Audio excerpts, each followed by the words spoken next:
जय श्री गणेशा। तो आज बुधवार के दिन सुनिए भगवान गणेश की व्रत कथाएं।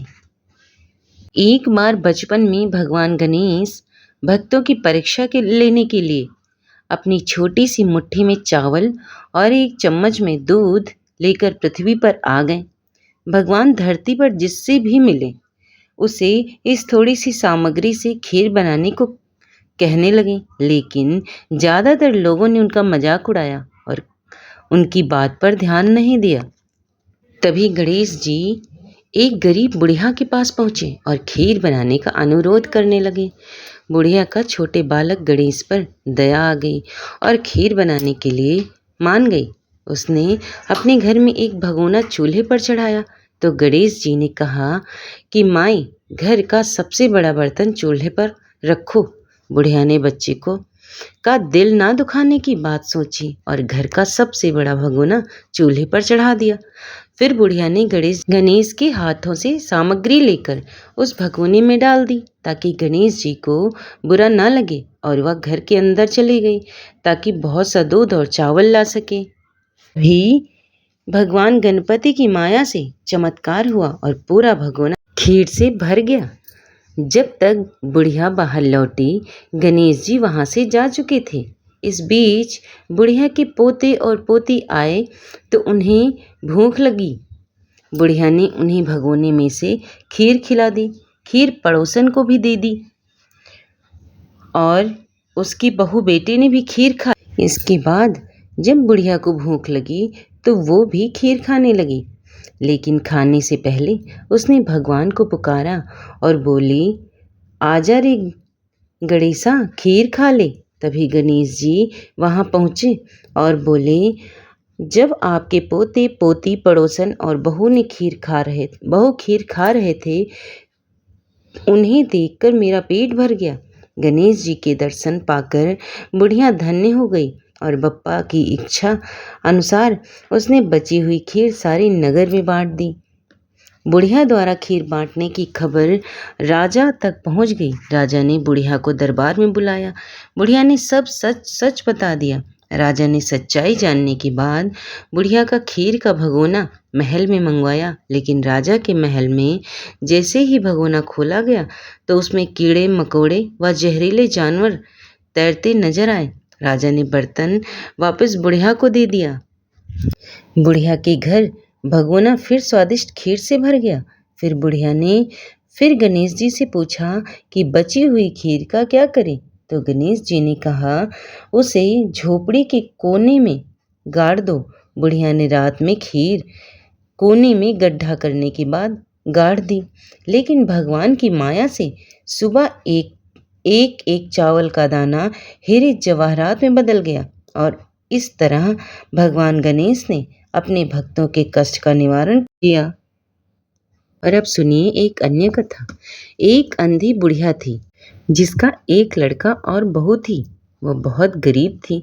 वह अंधी बुढ़िया माई नित्य प्रतिदिन गणेश जी की पूजा किया करती थी। माई की पूजा से प्रसन्न होकर एक दिन गणेश जी भगवान साक्षात सन्मुख आकर बैठ गए और बोले कि बुढ़िया माई तो प्रतिदिन निस्वार्थ भाव से मेरी पूजा करती है, तो जो चाहे सो मांग ले। बुढ़िया माई बोली, हे विघ्नहर्ता गणेश जी भगवान, मुझे तो मांगना नहीं आता, सो क्या मांगूं। तब गणेश जी भगवान बोले कि माई, मैं कल आऊँगा, तुम अपने बहू बेटी से पूछकर मांग लेना। तब बुढ़िया ने अपने बेटे बहू से पूछा तो बेटा बोला कि माँ धन मांग ले, और बहू ने कहा कि माँ पोता मांग लो। तब बुढ़िया ने सोचा कि बेटा बहू तो अपने अपने मतलब की बातें कर रहे हैं। तब उस बुढ़िया ने पड़ोसिन से पूछा तो पड़ोसिन ने कहा कि बुढ़िया माई, तेरी थोड़ी सी जिंदगी बची है, तो क्यों तू मांगे धन और क्यों मांगे पोता, तू केवल अपनी आंखें मांग ले, जिससे तेरा जीवन सुख से व्यतीत हो जाएगा। उस बुढ़िया माई ने बेटे बहू तथा पड़ोसिन की बात सुनकर घर में जाकर सोचा, जिससे बेटा बहू भी खुश हो जाए और मेरा भी भला हो, वह भी मांग लो। जब दूसरे दिन गणेश जी भगवान आए और बोले, बुढ़िया माई मांग ले। गणेश जी भगवान के वचन सुनकर बुढ़िया माई बोली, हे विघ्नहर्ता, अन्न देवो धन देवो, निरोगी काया देवो, अमर सुहाग देवो, दीदा गोढ़ा देवो, सोने के कटोरे में पोते को दूध पीता देखो, अमर सुहाग देवो और समस्त परिवार को सुख देवो, आपके श्री चरणों में मुझे स्थान देवो। बुढ़िया की बात सुनकर गणेश जी बोले, बुढ़िया माँ, तूने तो मुझे ठग लिया और कहती है कि मांगना नहीं आता। जो कुछ तूने मांग लिया है वह सभी तुझे मिलेगा। यूं कहकर गणेश जी भगवान अंतर ध्यान हो गए। हे गणेश जी भगवान, जैसा बुढ़िया माई को दिया वैसे ही सबको देना और सभी पर अपनी कृपा बनाए रखना। सुनने सुनाने वाले सभी भक्तजनों पर भगवान गणेश जी अपना आशीर्वाद बनाए रखें। और अब अगली कहानी। एक सास बहू थी। सास उसकी यह बहू को खाना नहीं देती थी। बहू रोज नदी पर जाती, जाते समय घर से आटा ले जाती और नदी से पानी लाती, आटा गूंथती और पंसारी की दुकान से थोड़ा गुड़ घी खरीद लाती और शमशान की चिता पर रोटी सेकती। रोटी चूर चूर कर घी गुड़ डाल चूरमा बनाती। पास ही मंदिर में विनायक जी की पूजा करके भोग लगाती और फिर खा लेती। ऐसा बहुत दिन तक चलता रहा। विनायक जी को ऐसा देखकर बहुत अचंभा हुआ और उन्होंने अपने मुंह में उंगली रख ली। बहू तो घर आ गई। दूसरे दिन मंदिर के पट खुले तो लोगों ने देखा कि विनायक जी के मुंह में उंगली है और आश्चर्य करने लगे। सब लोग मंदिर में जमा हो गए। वो कहने लगे कि जो कोई विनायक जी के मुंह से उंगली निकलवाएगा उसे इनाम दिया जाएगा। सभी ने अपनी अपनी कोशिश की पर कोई फायदा नहीं हुआ। बहू ने अपनी सास से कहा कि मैं कोशिश करती हूँ। सास बोली, इतने बड़े बड़े कुछ कर नहीं सके तो क्या करेगी? पर बहू ने कहा, मैं विनायक जी के मुंह से उंगली निकलवा दूंगी। गांव वाले मंदिर के आंगन में एकत्रित थे। बहू आई, निज मंदिर में जाकर कपाट बंद कर दिए और विनायक जी से बोली, मैं मेरे घर से आटा लाती, नदी से पानी लाती, पंसारी से गुड़ घी लाती, चिता पर रोटी सेकती, इसमें आपको क्या आपत्ति हुई? आपको मुंह से उंगली हटानी पड़ेगी।